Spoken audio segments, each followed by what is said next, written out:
G'day and welcome to the first video on simultaneous equations. So, simultaneous equation, that's very messy, I'm sorry about that.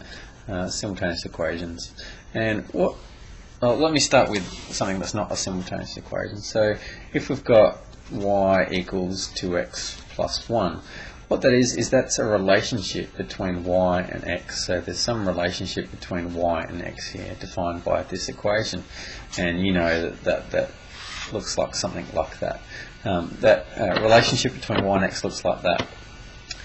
But you cannot solve this equation. If you wanted to know what y was equal to, you can't do that. You can't do it because you don't know what x is equal to. So in other words, you've got two unknowns here. You've got y is an unknown and x is an unknown. And because you've only got one equation here, you don't know what x is equal to and what y is equal to, because there's many solutions to this. In fact, all the solutions to this are all the points that are along this line. So every point on this line obeys this equation. Okay, so all the x and y, so there's infinite solutions, there's many solutions. So that's it. What sort of equations can you solve? So if you had 2x plus 1 equals 13, then you can solve this because there's one unknown in here, and you can find out that x is equal to 6. So what happens is that if you wanted to solve this equation, you want to know what y and x are equal to, then you need another equation to be able to figure that out. In general, if you have one equation, then and one unknown, so one x or y or something, then you can solve it. If you've got two equations with two unknowns, then you can solve that. If you've got two equations, hang on, let's change that. If you've got one equation with two unknowns as well, you can't solve that. Okay, so you need at least as many equations as you have unknowns. That might be really confusing. I don't think I've explained that very well, but I think the best thing to do is to start looking at examples. So in other words, if you've got y equals 2x plus 1, we can't solve that. We've got one equation, we've got two unknowns. There's not enough information here to find what x and y are equal to. But if you have another equation that has these two things in it, you've got x and y, we've got two unknowns, we've got two equations, therefore we can find x and y. That's good. So we've got two simultaneous equations. These two equations happen at the same time, and so we can find out what the x and y are equal to, and we'll show you sort of different tricks. And so if you had, let's do x plus y minus 3z. So if we've got three unknowns, then one equation is definitely not enough to be able to find out what x is equal to or what y is equal to. If we had two equations, if we had another one, 2x minus 1/5 y is equal to 3, that's still not enough information to be able to find anything. We've still got three unknowns here, three unknowns, and only two equations. It's not enough information. To be able to find out what for three unknowns, we need another equation. So x minus z plus 16y. I'm just making up numbers here, -9. Okay. Now we have three equations and three unknowns. That means we have enough information. We can find x, y, and z. We can find answers for all those three. Find out what they're equal to. So that's a bit about simultaneous equations. And what we're going to get into is, firstly, for the first lot, we're going to look at finding solutions to simultaneous equations, and there's lots of methods to be able to find out solutions to simultaneous equations. And the first method we're going to do is using graphing. Okay, so the steps to solve a simultaneous equation is to sketch the first equation. Second step is to sketch the second equation, so just sketch both of them on the same axes, and you'll see me do an example in a second. Sketch them both on the same exam. And what we're talking about here is, if you think about this, if we have two equations and one equation looks like that and the other equation looks like this, then the solution will be when x and y are equal in both of the two equations. So when the x and the y are both the same in both the equations. Where on this graph do both the x and the y have the same coordinates? If you think about it, here. Do both graphs have the same x and y coordinate here? No, they don't. How about there? Does both graphs have the same x and y coordinate? No, not at all. The only point on this graph that has the same x and y coordinate is where they intersect. And so using a graphic method, all you need to do is to find the coordinates of where they intersect. Where they intersect.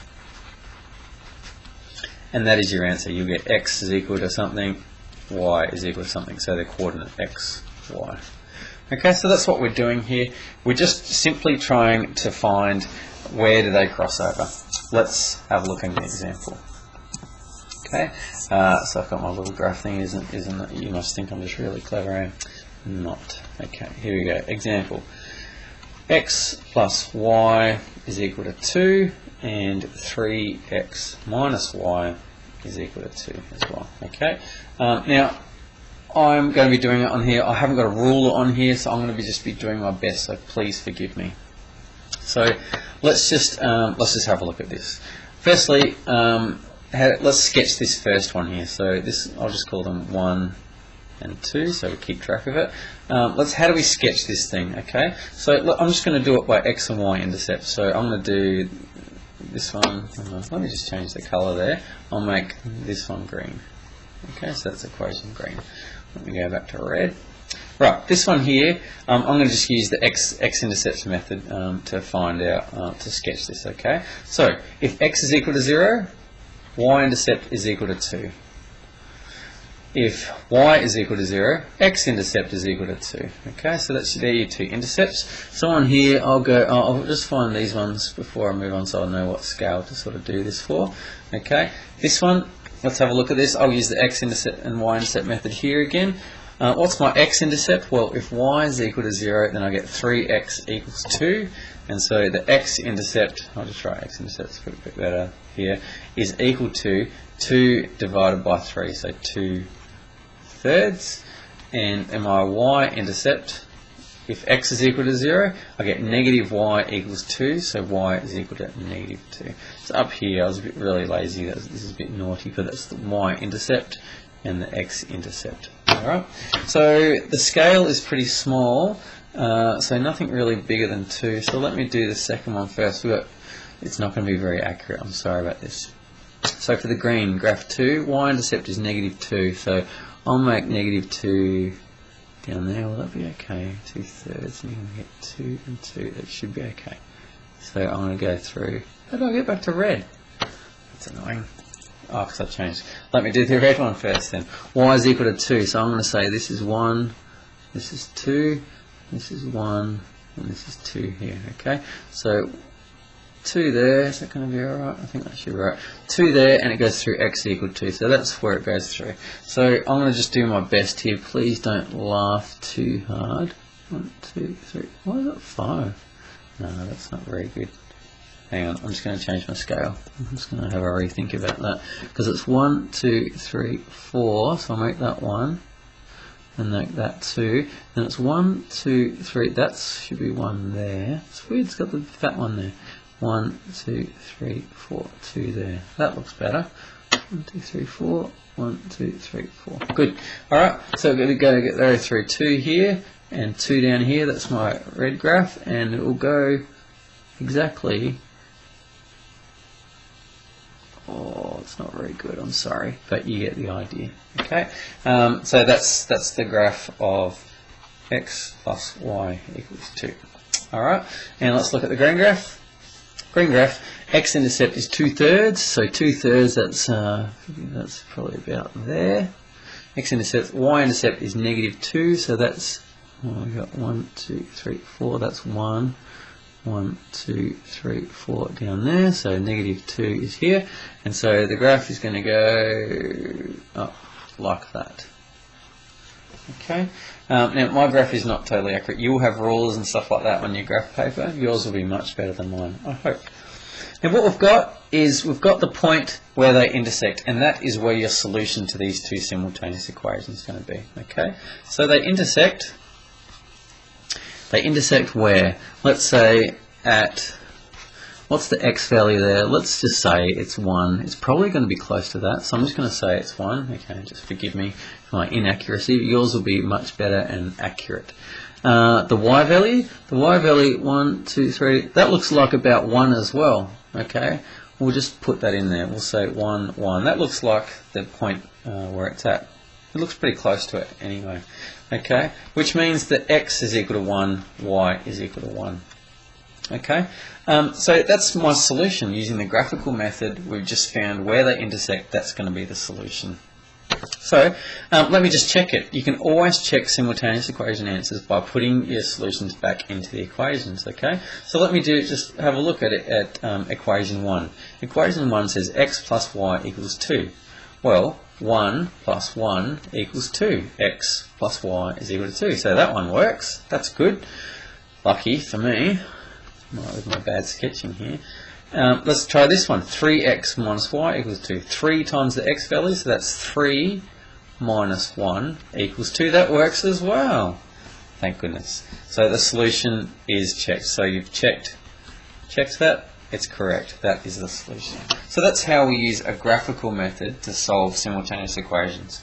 Sketch each of the equations, find out where they intersect, and then go forward. Okay. One more. I'll just show you one more example. See, oh, clever, bringing that up like that. Not okay. Right. Let's just have a look at one more example. Let's do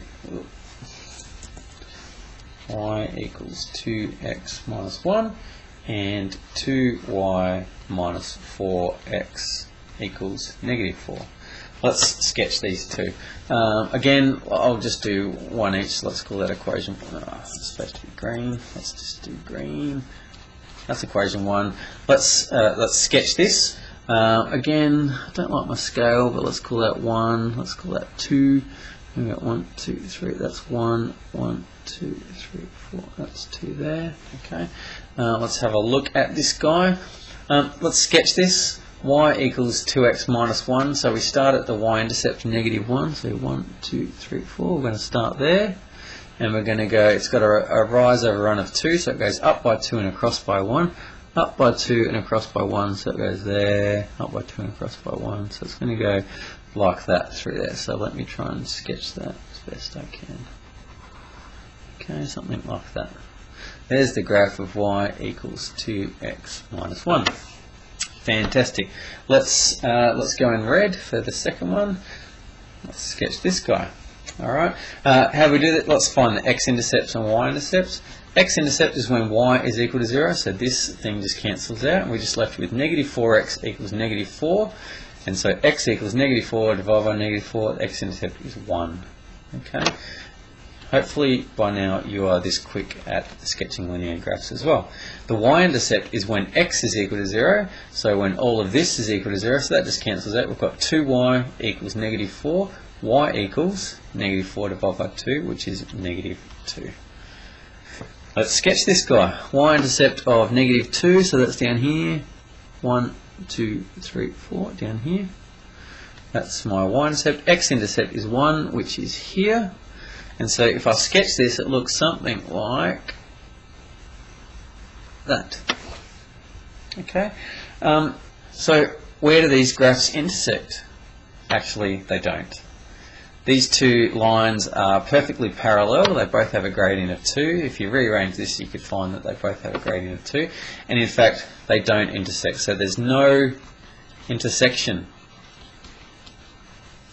So what does that mean?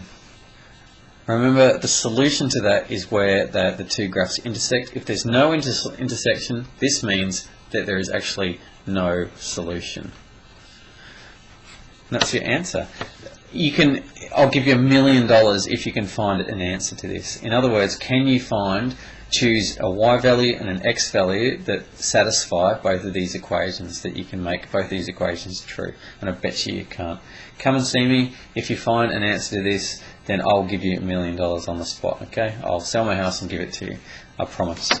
That's it for graphics, solving simultaneous equations graphically. Next one we'll start with algebraically, which is a lot quicker. Alright, see you in the next video.